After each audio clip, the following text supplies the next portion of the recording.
दोस्तों, तो क्या आप भी कनाडा को विजिट करना चाहते हैं?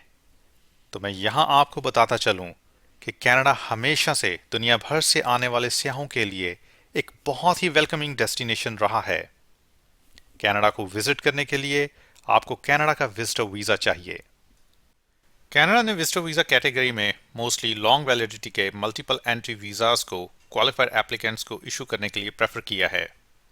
हाल ही में 6 नवंबर 2024 को कनाडा ने अपने विजिटर वीज़ा के रूल्स में चेंजेस करते हुए लॉन्ग टर्म मल्टीपल वीज़ा के हसूल को मुश्किल बना दिया है। कनाडा ने अपने आप को अमेरिकी मॉडल के long term multiple visitor visa से शिफ्ट करते हुए सब्जेक्टिव शेंजन सिस्टम को अडॉप्ट किया है, जिसकी वजह से आने वाले दिनों में अब कनाडा शॉर्टर ड्यूरेशन के विजिट वीज़ास को इशू करने के लिए प्रेफर करेगा। विजिटर वीज़ा कानून में तब्दीली से पहले qualified applicants by default automatically Canada का 10 साल मल्टीपल वीज़ा या पासपोर्ट की वैलिडिटी से 1 माह कम का मल्टीपल वीज़ा हासिल कर सकते थे। नए कानून के मुताबिक अब वीज़ा ऑफिसर्स के पास ये इख्तियार होगा कि वो क्वालिफाइड एप्लीकेंट्स के सर्कमस्टेंसेस और ज़रूरत के मुताबिक ये फैसला करें कि क्वालिफाइड एप्लीकेंट्स को सिंगल एंट्री या फिर मल्टीपल एंट्री वीज़ा इशू किया जाए। और मल्टीपल एंट्री वीज़ा की सूरत में मल्टीपल वीज़ा की वैलिडिटी को वीज़ा ऑफिसर्स क्वालिफाइड एप्लीकेंट्स के करंट और ऑनगोइंग सर्कमस्टेंसेस को सामने रखते हुए डिसाइड करेंगे। वो तमाम फैक्टर्स जो कनाडा के विजिटर वीज़ा एप्लीकेशन की अप्रूवल, वीज़ा टाइप और वीज़ा वैलिडिटी को इफेक्ट करेंगे, वो ये हैं। फैक्टर नंबर 1, आपका पर्पस ऑफ विजिट क्या है। आपका पर्पस ऑफ विजिट इस बात को हेविली इन्फ्लुएंस करेगा कि आपको सिंगल एंट्री या फिर मल्टीपल एंट्री वीज़ा मिलेगा।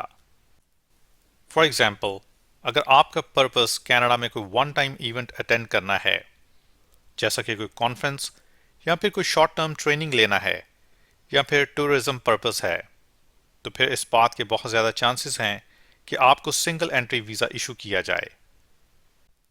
जबकि ऐसे एप्लीकेंट्स जो कनाडा में अपने क्लोज फैमिली मेंबर्स को या फिर बिजनेस के सिलसिले में फ्रीक्वेंटली विजिट करना चाहते हैं, तो उनके कनाडा का मल्टीपल विजिट वीज़ा हासिल करने के ब्राइट चांसेस हैं।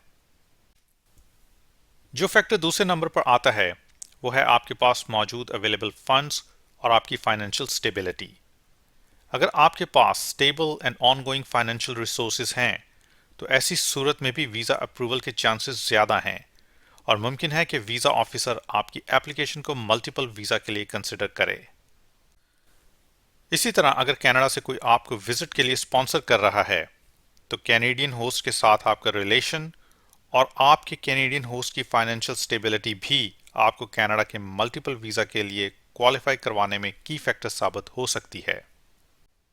तीसरे नंबर पर जो फैक्टर आता है वो है आपकी medical condition.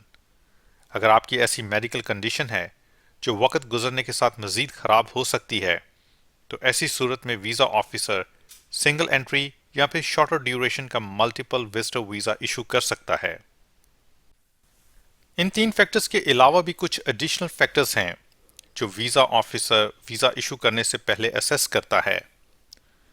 In additional factors में सबसे पहले आता है एप्लीकेंट का अपने होम कंट्री के साथ स्ट्रॉन्ग टाइज का होना, जैसा कि अच्छी मुलाजमत का होना, प्रॉपर्टी का होना और क्लोज फैमिली मेंबर्स का होना, जो कि एप्लीकेंट को अपने मुल्क में वापस लेकर आने के लिए एक ग्रेविटेशनल फोर्स का काम करेंगे।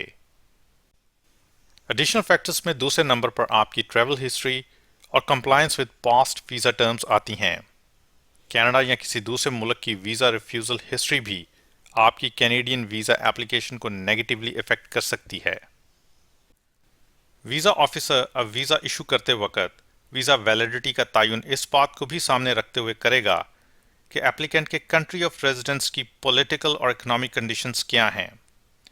अगर पॉलिटिकल या इकोनॉमिक कंडीशंस अनस्टेबल हैं, तो वीज़ा अप्रूवल की सूरत में वीज़ा ऑफिसर सिंगल एंट्री या फिर शॉर्टर ड्यूरेशन का मल्टीपल वीज़ा इशू करने को प्रेफर करेगा। इसी तरह अगर एप्लीकेंट का कनेक्शन कनाडा या अपने कंट्री ऑफ रेजिडेंस के साथ with the passage of time weak हो सकता है, यानी एप्लीकेंट के करंट सर्कमस्टेंसेस आगे चलकर तब्दील हो सकते हैं, तो वीज़ा ऑफिसर सिंगल एंट्री या फिर शॉर्टर ड्यूरेशन का मल्टीपल एंट्री वीज़ा इशू करने को प्रेफर करेगा। अपनी वीज़ा एप्लीकेशन के अप्रूवल के चांसेस को इम्प्रूव करने के लिए ज़रूरी है कि आप अपने पर्पस ऑफ विजिट को क्लियर एविडेंसेस और सपोर्टिंग डॉक्यूमेंट्स के साथ अपनी वीज़ा एप्लीकेशन में बयान करें और अपने होम कंट्री के साथ अपनी स्ट्रॉन्ग टाइज को डॉक्यूमेंट्री एविडेंसेस के साथ प्रूव करें, जो वीज़ा ऑफिसर को ये अश्योर करवाएं कि आप अपने विजिट का पर्पस ख़त्म होने के बाद अपने कंट्री ऑफ रेजिडेंस में वापस चले जाएंगे।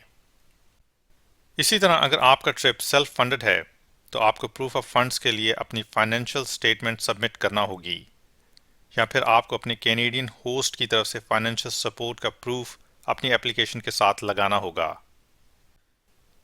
उम्मीद करता हूँ मेरी आज की वीडियो उन तमाम दोस्तों के लिए इंफॉर्मेटिव साबित हुई होगी जो कनाडा को विजिट करने का प्लान कर रहे हैं। अगर आपको ये वीडियो अच्छी लगी हो तो वीडियो को लाइक करके चैनल को सब्सक्राइब कर दें ताकि आइंदा आने वाले वीडियोस की नोटिफिकेशंस आपको मिलती रहें।